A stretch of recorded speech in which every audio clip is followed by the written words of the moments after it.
Hello everyone, this is Vijetha, Associate Professor from the Department of ECE, MLR Institute of Technology.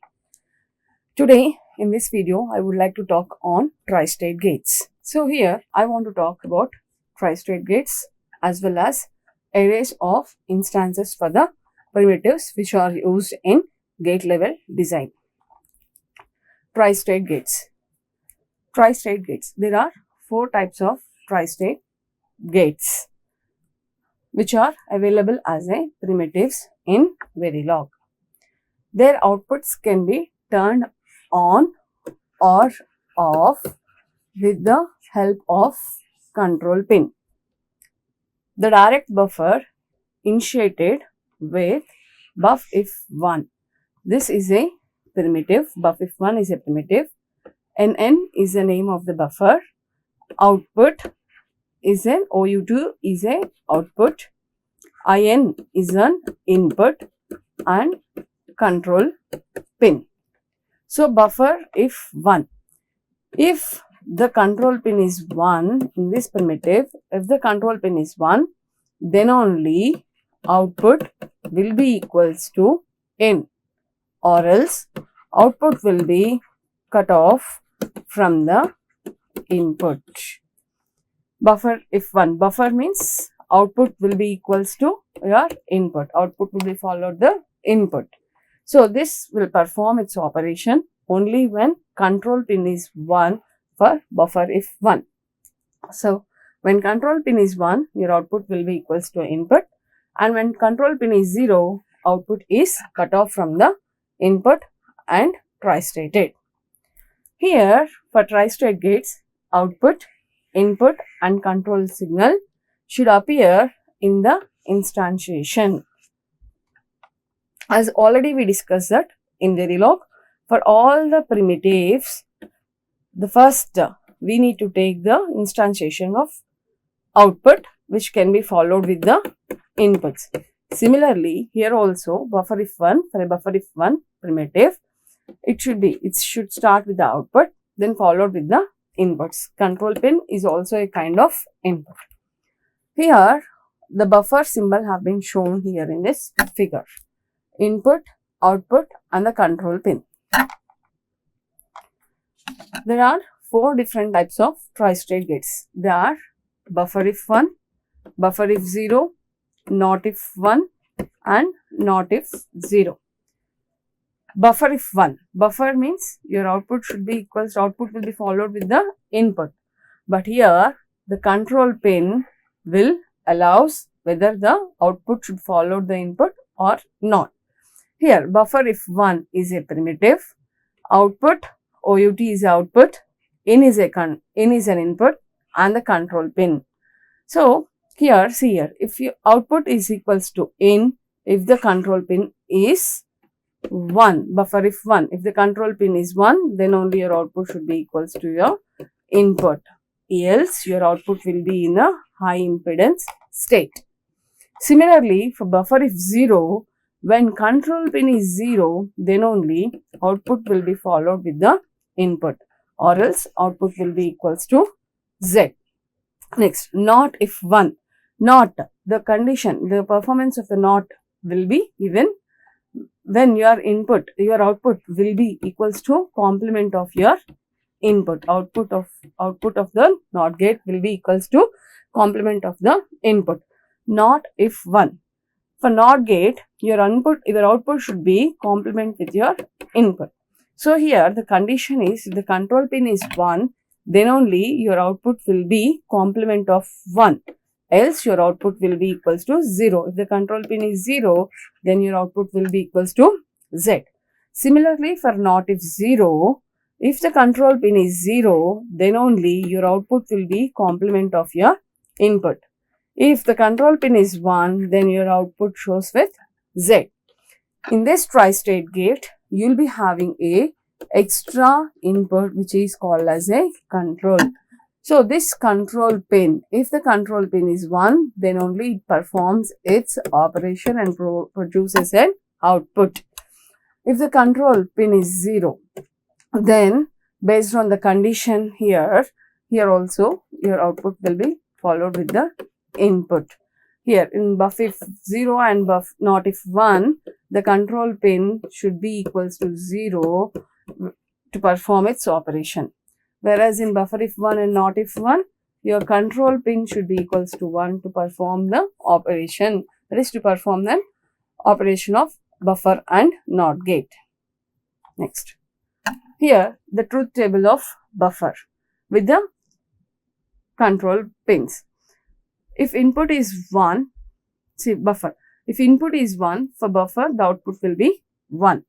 If input is 0, the output of NOT gate will be 1. Similarly, if your input is 1, the output of buffer is same, but the NOT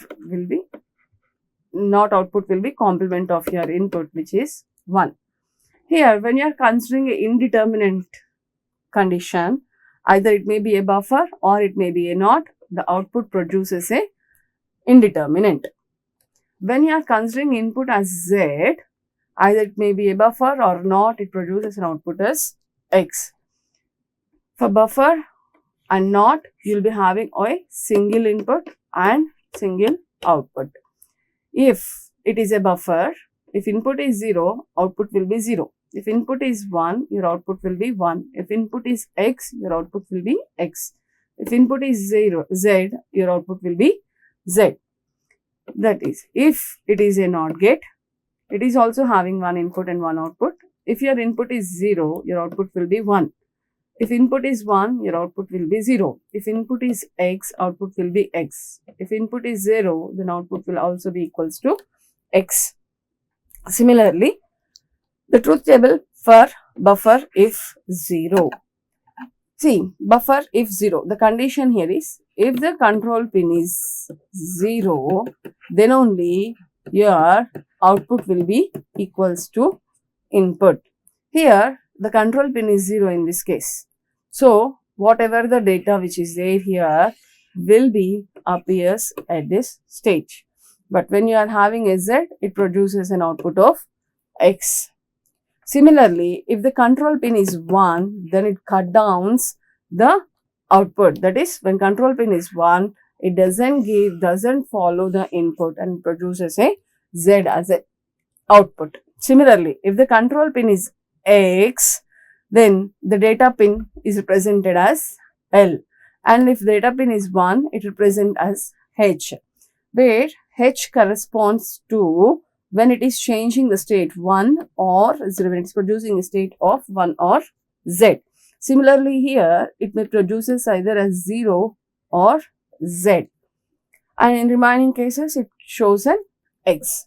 Similarly, if the control pin is Z, if the data pin or 0, then it shows L. That means it produces either 0 or maybe Z. And here also, if the control pin is Z, if data pin is 1, then it produces an output of 1 or Z. In remaining case, it produces an X. Similarly, it happens for the buffer if 1, but the condition here is when the control pin is 1, then only your output is following with the inputs. When control pin is 0, it cut down its state. When it is X and Z, if it is 0 and 1 for data, either it shows 0 or Z. If it is 1, then it shows 1 or Z.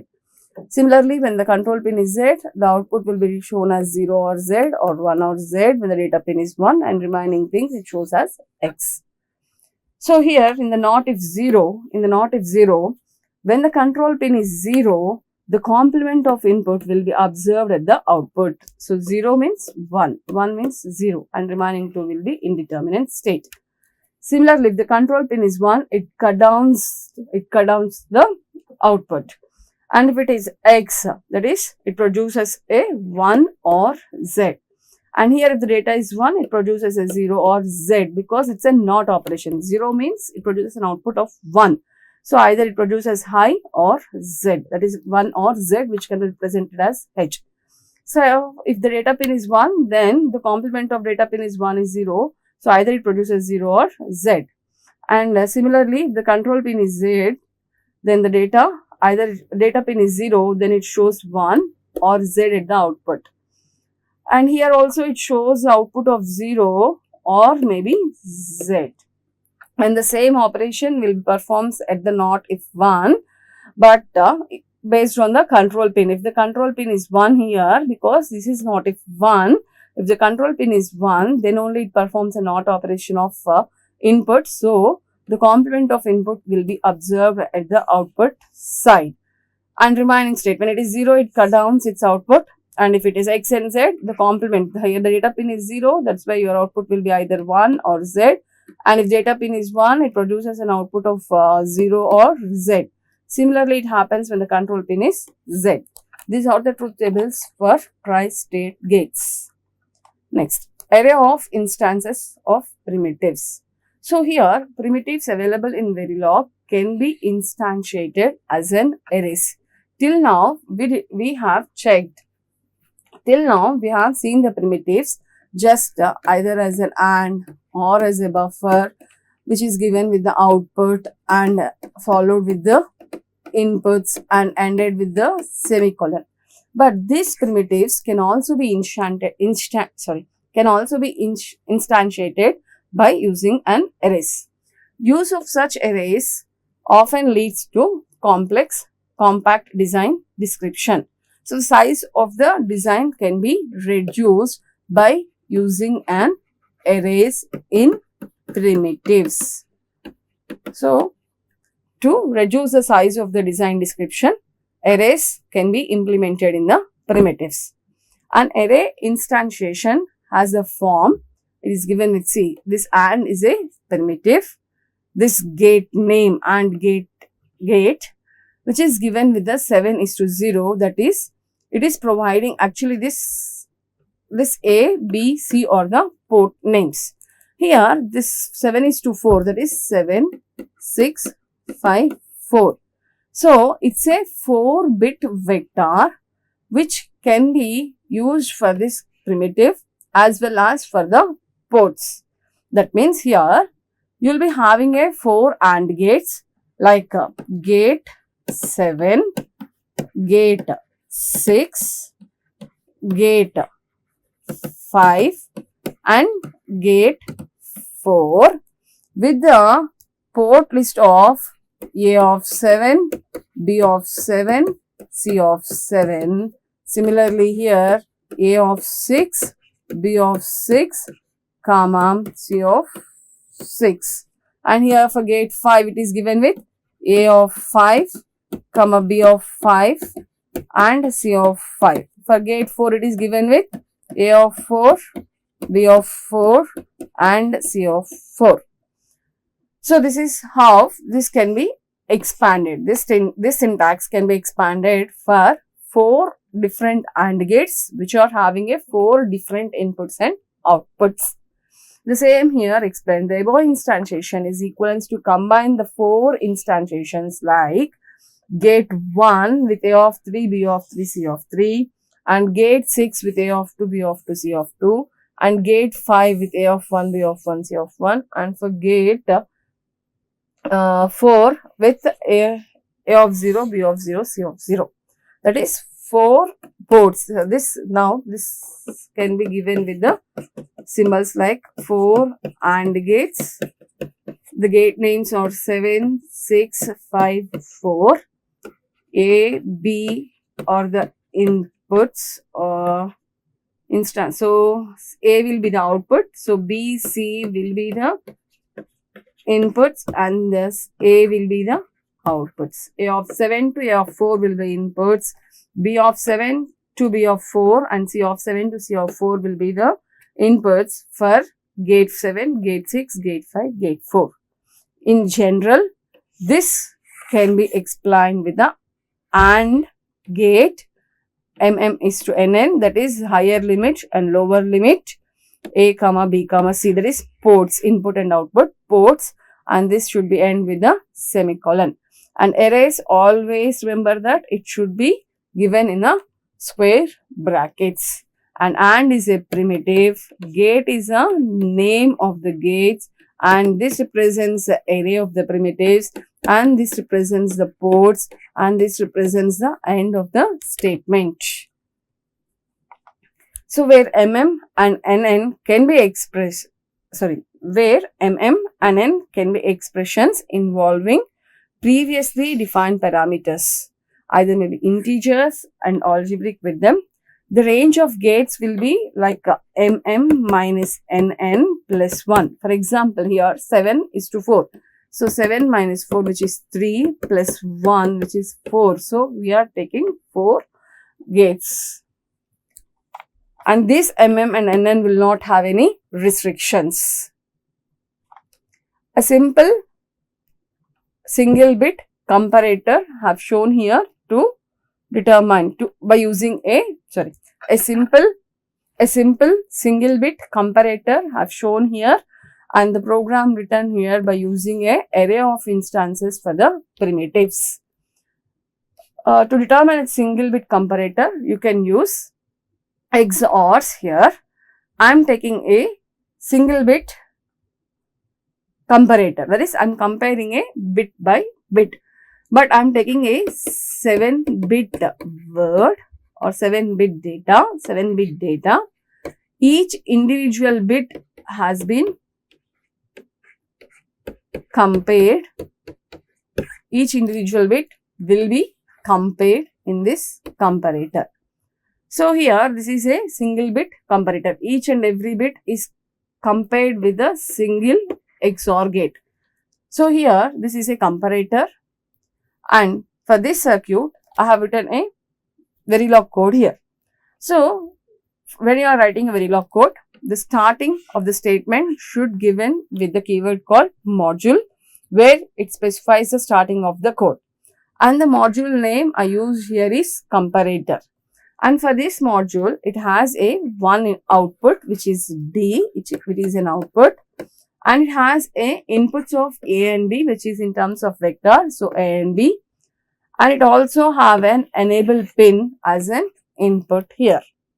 So I just determined the block port list here, and this statement has been end with the semicolon. Then individually input ports and output ports are declared. Inputs are enable pin, this is one input, and here AB are the inputs which are given with the vector form, that is here 8-bit vector. So 7:0 of A and 7:0 of B have been taken here. Instead of defining A and B separately as a vector, you can use a single vector notation for both A and B. But when you are taking a vector notation here, you should not choose a scalar notation here. Only vectors can be given at a time for an input when you are declaring an input for a vector. Next, the output is D. Here, the outputs of XOR gate are given to the OR gate, and the OR gate output again given to a NOT gate. And for this NOT gate, if you can see, you have 1, 2 inputs and 3, and third one is output. So this is not if 0 or maybe 1, whatever the buffer which we want to consider here. So here the outputs of this XOR gate should be driven to the inputs of an OR gate. So all these has to be defined with the wires. So for these wires, they have taken C as a wire, that is it represents C of 7, C of 6, and this is C of 0. And here the wire name here they have taken it as a DT.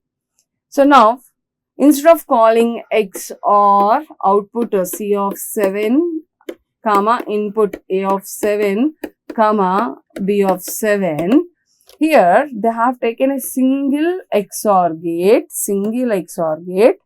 and the gate name is given with G1. Here we are taking 8-bit vector, so obviously you will be having a 8 XOR gates. So to represent an 8 XOR gates, I am starting with the 0, so I am taking it as 7:0 square brackets, and this represents a vector notation for XOR as well as for the outputs and inputs. Here the output is given with the C, inputs are given with the A and B. So the same vector can be implemented for primitive as well as for the input variables. Now, next gate is OR gate. So OR is a primitive which can be called directly, and the output of OR gate is given with the wire DD, and inputs are given with the C, and the output of the OR gate is driven to the not if 1. So, call a not if 1 tri-state gate, and the output of tri-state gate is D, and input of tri-state gates are DD and enable. So, here this statement will be works only when your enable pin is 1, then only the D will be given with the DD values, else it cut off, it doesn't follow the DD as an output of D. And as this program starts with the module, this program also ends with the end module keyword. So, this is how you can write a Verilog code for a single bit comparator. So, the test bench code for the Verilog code which we have written now here. So, just simply the test bench code. See, module name, as I said previously that whatever the values which you want to store, those values can be given to your operands only when it has been declared with the register. Here, I need to give the input values A and B to store some value in A and B. I need to represent this with the keyword called register. As well as enable is also an input, so it should be given with the reg. Now, this is a module which have taken previously. The same module I will be calling here to execute with these particular inputs. Here, $monitor. So, it monitors in the sequence $time, that is it represents the time, and enable A value, B value, then D value. So, all these are given with the percentage B, that is in the form of binary values. And as I have taken A and B as a vectors in the previous program, here you need to give A and B values as a 8-bit vector. Here A is 8 tick H00. So, 8-bit hexadecimal value of 0 and zeros. And B is represented with 8-bit hexadecimal of zeros, 8-bit zeros. Enable, I have taken it as a scalar quantity, so 1-bit variable which is 0. So, all these are 3 different statements which has to be executed with a single block. So, this has been given with the begin and end statement. And for always 2 time intervals, I am asking enable to make 1. See here, 0 for 2 time intervals it will be 1, again for 2 time intervals enable will be 1, again 2 time intervals enable will be equals to 1. So, always for every 2 time intervals your enable pin will be 1 till it reaches to 30 time intervals. And for every 2 time intervals your A value will be added with a 1-bit binary value of 1. So, 1. For next 2 time intervals, B value will be added with binary value of 2. So, for first time interval, after 2 time intervals, your enable pin is going to be changing. And at the same 2 time intervals, your A value will be added with the 1. But B value will not be added at this 2 time intervals because I asked to change B value after another 2 time intervals, that is 2 plus 2, 4 time intervals. At 4th time interval, your enable pin will be same. A will be same, but B will be added with the plus 2. And for 6th time interval, enable pin will be same and this A value will be added with the 1, B value will be same. And after another 2 time intervals, at 8th time interval, enable pin will be equals to 1, A value will be same, B value will be added with the 2. And the corresponding output will be determined in this way. So, this continues till it reaches to 30th time intervals. At 30th time interval, I ask to stop the simulation and end with the end module. Here, in this video, we have discussed about tri-state gates. There are 4 tri-state gates which are buffer if 0, buffer if 1, not if 0 and not if 1, and also determined array of instantiation for the primitives and we check the 1 byte comparator in Verilog code with test bench. That is, each and every bit is going to be comparing with the XOR gate. I have taken a 8 bits, so which can be given as a 1 byte comparator. Thank you.